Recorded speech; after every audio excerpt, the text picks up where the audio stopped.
Assalamualaikum warahmatullahi wabarakatuh. Halo, kami dari kelompok 3 dengan materi komponen etika dan dilema etika serta dengan solusinya. Sebelumnya, perkenalkan nama saya Puan Mamarda. Saya di sini sendiri, saya ditemani oleh teman saya. Nama saya Syakira. Nama saya Adi. Saya Asyita dan saya Karita. Baiklah, langsung saja mari kita simak pembahasan dari kami. Saya akan membawakan materi tentang komponen etika bisnis.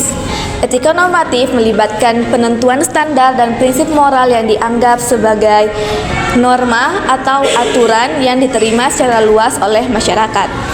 Etika normatif membantu seseorang dalam mengambil keputusan yang tepat dan memastikan bahwa tindakan mereka sejalan dengan norma-norma moral yang diterima secara umum.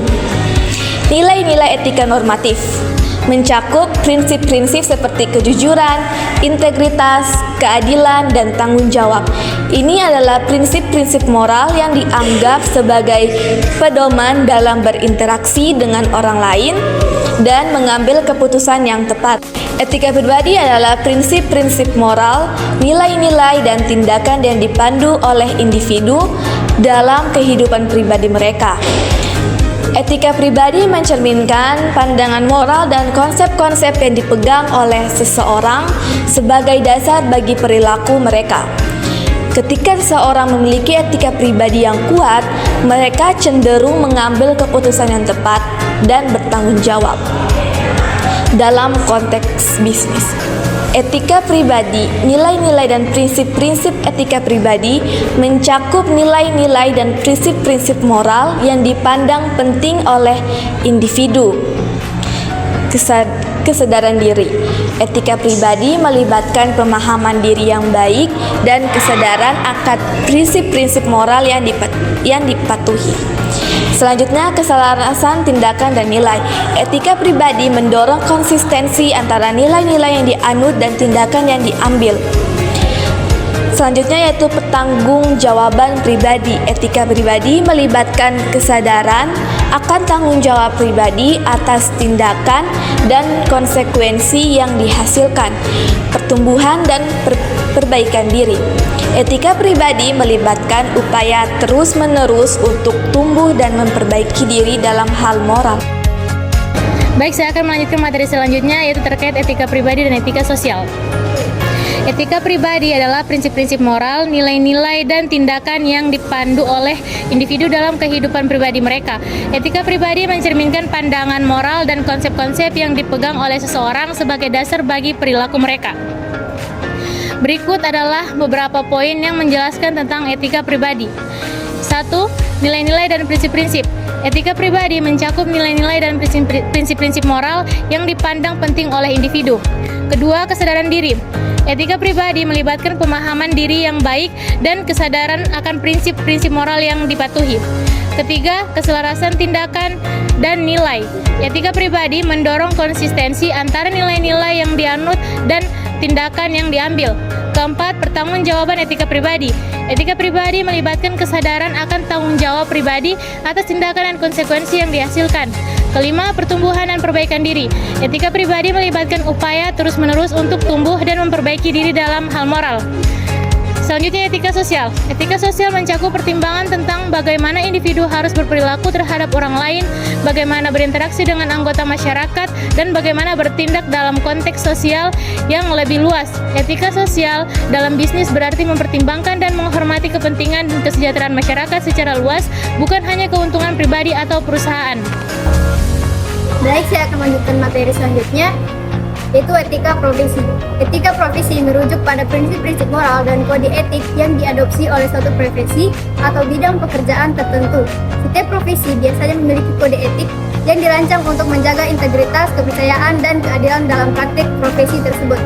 Beberapa poin yang menjelaskan tentang etika profesi. Yang pertama, kode etik profesi, yaitu etika profesi sering diatur oleh kode etik yang menetapkan standar perilaku dan tanggung jawab para profesional. Yang kedua, kepercayaan dan integritas. Etika profesi mendorong para profesional untuk menjaga kepercayaan masyarakat dengan bertindak secara jujur, adil, dan profesional. Yang ketiga, kualitas pelayanan. Etika profesi menekankan pentingnya memberikan pelayanan yang berkualitas kepada klien, pelanggan, atau pihak yang dilayani. Yang keempat, tanggung jawab sosial. Etika profesi juga melibatkan tanggung jawab sosial para profesional terhadap masyarakat. Yang kelima, profesionalisme dan kolaborasi. Etika profesi mendorong sikap profesionalisme dalam interaksi dengan sesama profesional dan rekan kerja. Dan yang terakhir, pengambilan keputusan etis. Etika profesi memberikan kerangka kerja untuk pengambilan keputusan yang etis. Selanjutnya, saya akan membahas dilema etika dan solusinya. Dilema etika adalah situasi di mana seseorang dihadapkan pada dua pilihan yang bertentangan dengan prinsip-prinsip moral atau nilai-nilai yang diyakini. Dalam menghadapi dilema etika, penting untuk melibatkan refleksi mendalam, pertimbangan moral, dan diskusi dengan pihak-pihak terkait. Pertimbangan etis merujuk pada proses berpikir dan penilaian yang digunakan untuk menentukan tindakan yang etis dalam situasi tertentu.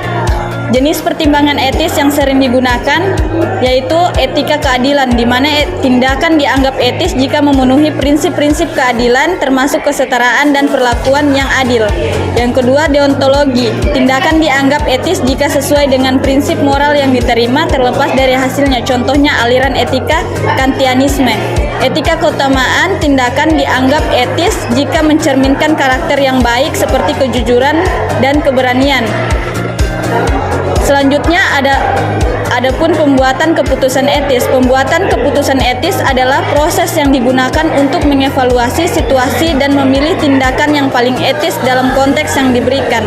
Beberapa langkah-langkah pembuatan keputusan etis yaitu mengidentifikasi masalah atau dilema etis, yang kedua mengumpulkan informasi yang relevan, yang ketiga mengidentifikasi nilai-nilai dan prinsip-prinsip etis yang terlibat, yang keempat pertimbangkan pendekatan etis yang relevan, yang kelima evaluasi dan pilih tindakan yang paling etis, yang keenam implementasikan keputusan dan tindakan, yang terakhir yaitu evaluasi dan refleksi.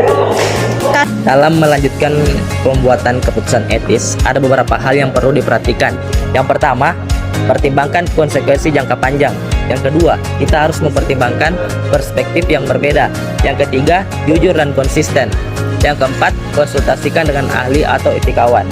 Dan yang terakhir, belajar dari pengalaman. Selanjutnya, gender dari penilaian etika. Beberapa faktor yang dapat mempengaruhi penilaian etika berdasarkan gender adalah: yang pertama adalah orientasi etika, yang kedua pendekatan konflik, yang ketiga perhatikan terhadap akibat sosial, yang keempat perspektif dan pengalaman. Meskipun ada beberapa dalam pendekatan etis berdasarkan gender, penting untuk dicatat bahwa individu masing-masing memiliki pemahaman etis yang unik. Faktor-faktor lain seperti budaya, nilai-nilai pribadi, dan konteks sosial juga dapat mempengaruhi penilaian etika seseorang. Oleh karena itu, penting untuk tidak membuat generalisasi yang berlebihan dan mempertimbangkan variasi individualis dalam penilaian etika.